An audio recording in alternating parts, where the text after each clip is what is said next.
And this video will answer the question, Da Nang, Vietnam, has cheap and easy left the station? We are back in Southeast Asia and we are in Da Nang, Vietnam right now, one of our favorite places in the world. And we've watched some of the local creators, and a lot of them are saying that Da Nang is no longer affordable, it's too crowded, a lot of negativity online. And so we thought we'd give you our perspective. Yes, and so we are last here a year ago and a year before also. So, and we are going to compare the cost of the rent and the restaurant that what we paying today and the last year and the last 2 years also, if I have the number. So you have real number comparisons to see whether to see what's actually happening here. Then we'll share some ideas about what to do if you're worried about the cost of living here or crowding or whatever. But first, we want to share a few things we notice other than costs. Yeah. Business is booming and restaurant is full and many hotels also are full because I want to book some of hotel, but they are fully booked. Yeah. So in high season now, it takes more work to find a place to stay. Mm-hmm. There are new restaurants, coffee houses, pool halls, new large cranes building new hotels and apartment buildings. Vietnam is going through a renaissance, especially Da Nang. Yeah.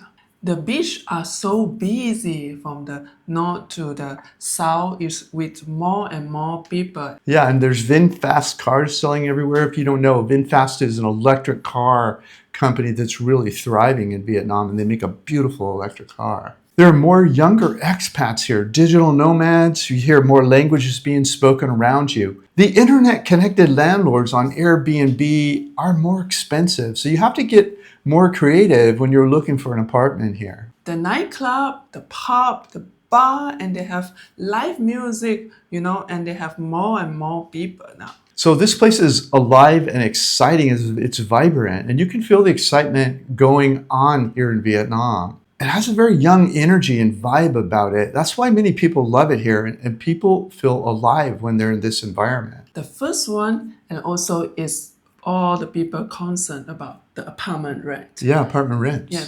And our old apartment is not available.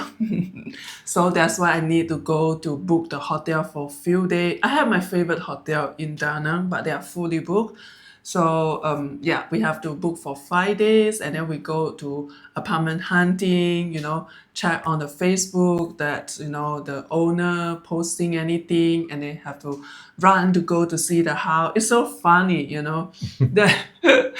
Actually, I found a place, it's like 7 million dong, it's like less than 300, about less than $300, okay? But because I'm not in Da Nang yet, okay? So when I text the owner, it's a direct owner, text the owner in the next few hours say, it's already been rented out. I was like, oh, God. Yeah, so Chung was researching. Once we contacted our old landlord and we found out the place that we normally stay in wasn't available, and she has an 8-story building. I think there must be 4 or 5 places on each floor. She had no availability. She said, sorry guys, we'd love to have you come back, but we're just fully booked right now. Yeah. And so Chung was checking on the Facebook for Da Nang, because a lot of landlords there post about their, and you weren't having much luck, were you? Actually, I did. Also, I'm not only going to the direct owner, I also go to the agent. Yeah. But wow, the agent price is like, they say if you want to go for short-term rent, you need to add on 10 to 20%, and there's a lot of money involved in that. But we're able to get one is 10 million dong, which is 380. So when I see that post, that actually is the owner comment on someone, and I see the post, I check the locations, she give all the location, and then I text her in the early morning about like 7 o'clock. I say, can I go to see the house at 8 o'clock? And then she say yes. So when we arrive, we check. On the spot, we paying our deposit to lock the apartment. It's crazy. It's like, you have to go and grab your apartment if you like it. If not, you will lose the apartment. One of the people we met on the street, that he also said the same thing. Yeah. she want to like she get the agent and then got the plane. He run to the apartment area and then with the agent and then the owner say it's already been rented. So Yeah, it's yeah. like very, chasing for renting all these things. It's just Yeah. crazy. Yeah, so it's a hot area now. It's also kind of high season, and so right now although now it's starting to calm down for a Yeah. couple reasons, Yeah. because you have the potential for a shortage of fuel in the world, and so fewer jets are landing every day. So it's kind of loosen up a little bit. Right now, our apartment is a little bit further from the expat area Yeah. because the expat area is very expensive right Yeah, now. yeah. We have like a studio on 2024 is about $247 per month. Yeah. Okay, and then on 2025 when we rent it is $342 per month. Right. And this year, if we want to rent, if we able to get If our old apartment was available, Yeah. it would have been 11 million, right? Yeah, so it would be $418. Right. But we got this place for 10 million dong, which is $380. I like it. It's more quiet on this side. Yeah. And it's Bigger not- space too. It's bigger space also. Yeah. And it has a separation. This behind it is a separation between the bedroom and the kitchen area and Yeah. bathroom. So we're not heating the whole house, which is kind of nice. We'll save a little money. So, but the main point is we're still pretty close. We're 4 blocks Yeah. from. We used to be like right in the middle of the expat area. Now we're about 4 blocks out, but it's quieter. It's not, it's just, it's more of a local sort of feel to Yeah. it. And so we're happy here. I mean, I like it here. I like it, yeah. Yeah. And so that's it for apartments. Now, so you're going to have to be more clever with your feet on the ground here, but you'll still find a place if you put in the legwork, I think is the bottom line. So that's apartments. So we're paying about $40 more than last year for an apartment, aren't we? So I don't know. I would say that if your rent is in the West somewhere, Europe or US, Canada, who knows where you are, but if you're paying $1,200 a month rent and it goes up 10%, you're talking about another $120, $200 or whatever it would be. Here, it goes up $40. So relatively speaking, it's not that bad. What about restaurants? Like we have our favorite restaurant is called Boon Ray. It's a vegetarian restaurant, but amazing food. Yeah. Okay. On 2024 is 25,000 dong, which is 95 cents US dollar. Yeah. Last year is 30,000 dong, which is $1.15. US dollars, yeah. Yeah, US dollar. And this year is 35,000 dong, which is $1.35. Yeah. And that's our favorite restaurant. We eat there more often than anywhere else. And so, over like a 2-3 year period, it went up from 95 cents, our favorite dish, to $1.35. If you're paying $10, and it goes to 15, that's a lot. But if it goes from 95 cents to $1.35, yeah, it's still more money, but come on, is it really that horrible? The way that people talk about Da Nang now online, and I think it's a little bit of it's not considering the relative difference compared to maybe where they're from. Yeah, but for me to understand, it's not only Vietnam will be getting price Yeah. increase. Like when we in Thailand, Bangkok, they also will increase every $5 for a meal every year. Yeah. The same thing. Right. And to give you an idea what expat restaurants have gone up, there's a pizza house we love to go to, and they have a bottle of wine there that is delicious. Yeah. What's the price difference in that? Last year we paid for the margarita pizza Yeah. is $5.90. Okay. And this year we are paying $6.70. Yeah. And the wine last year that we paid for a bottle is $21 US. This year we paid $23 US. Right. And so same thing. I mean, depending on what you're paying in your home country or even in another city somewhere in some other country in the world, in Vietnam or wherever, Europe or whatever, it's really not that bad, relatively speaking. And then I noticed I don't remember it seems like our favorite Mexican place here, the nachos seem to go up a lot. Like how much more am I paying for nachos now? Nacho last year you pay about $6. Yeah. is 160,000 dong. Yeah. This year you pay 200,000 dong is $7.60. So it's $1.60 increase. Yeah. So when you buy from a local restaurant and you pay $1 for a meal and it goes up a little bit, you know, now you're at $1.15 or $1.30 or whatever. But if you buy from an expat restaurant or a tourist restaurant, they seem to go up more than the local food does, which is not surprising. The locals are going to be less willing to pay for higher prices than someone who's coming out of town with the dollar or the euro or the British pound or whatever. So relatively for local things, it's quite reasonable now, isn't it? You know, a lot of people, they keep saying like everything is increased, but the salary haven't increased that much. Yeah. It's not really increasing. Yeah.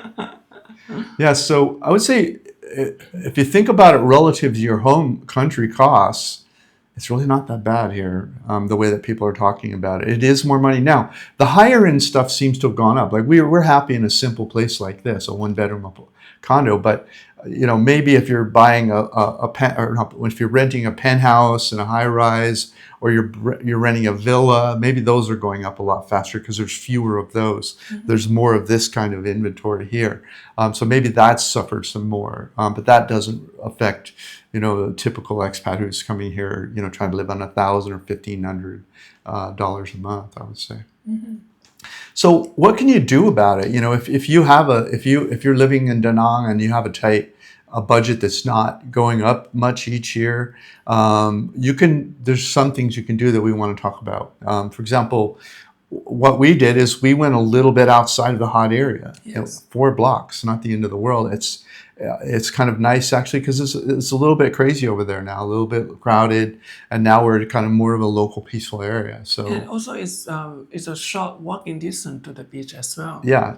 Yeah, the beach is not far at all. The other thing you can do is you can even move further if you want. If you want more local prices like they were a year or two ago, you go north or south, or you go east across the river, and you'll find prices more like they were. And like the other day, we went and got Chung a new camera.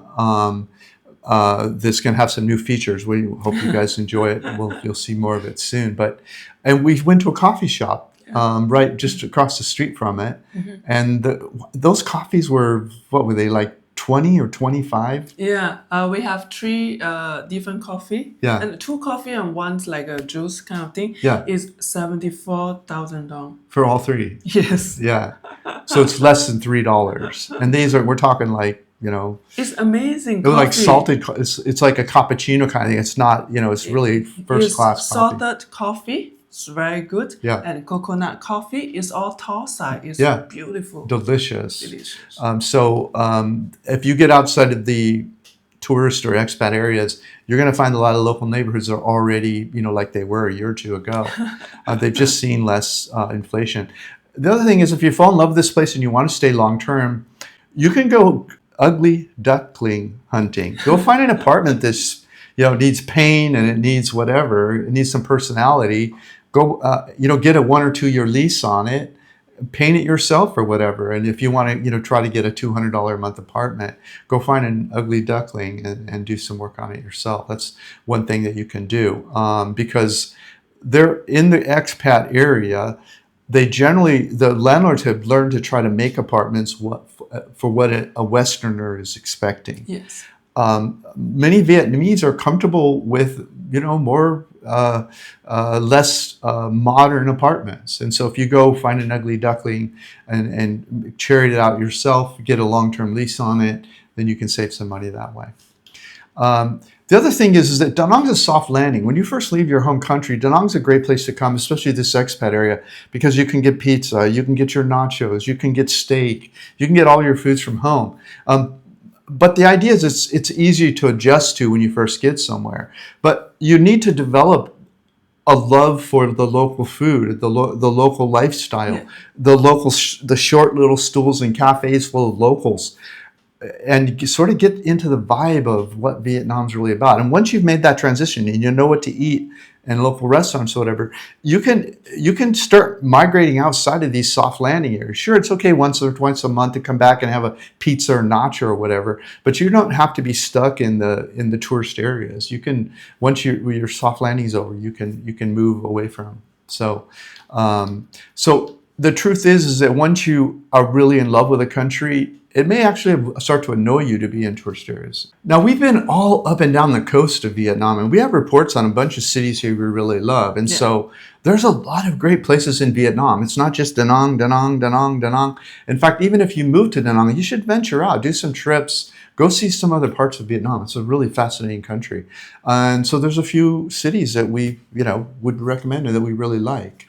Yeah, like Hue, and also Vũng Tàu and Đà Lạt. And Nha Trang. Yeah, so check out some of these other cities. They don't have as much pressure from international tourism. And they're often smaller and more quaint. And so take a look around Vietnam, see what you think. We also are going to exploring a small city, and it's not people hear about that much yet, but stay tuned on our channel and we'll show you something new. Yeah, and then there's totally rural. You can move to a rural area of Vietnam. If you're more of a country person, check that kind of stuff out. In fact, when we took the train down from Hanoi and Hue down to Da Nang, we saw all along the coast, probably one of the large Vietnamese developers is developing full communities. I mean, they completely leveled these parts near the beach, beautiful coastlines, beautiful beaches, and they're building homes and hotels there and everything. And so Vietnam is a vibrant place. So look into some of that as time passes. And also there's kind of an economic cycle around the world in hot areas where you have a greed and a bust, where builders overbuild and then rents drop as they build more outside of areas and people don't fill those right away. It takes a while to fill them. And so when those sort of things happen, or when world economy things happen, like right now, probably in a few weeks here, it'll be pretty easy to get an apartment. So there's a lot of, you can make decisions on a year-by-year basis, whether to stay in the tourist area or move out, check out other stuff. So Da Nang is still a very beautiful place because you can go to Hue, you can go to Hue An, and you can go to the mountains. There's a Ba Nang Hill up, so you can cool off yourself. It's a still very beautiful place if you know how to find a cheaper rent, where to get your food. Yeah. I think Vietnam's still a great place, and Da Nang especially. So don't let all the negativity get you down. Come check it out. Before you leave your home country, grab a free copy of my ebook. I have the 10 things you need to do before you retire overseas. Okay, if you'd like to learn the costs and benefits of our lifetime membership, watch this video over here. If you'd like to watch a video about the free and paid resources we have to help you retire overseas, watch this video over here.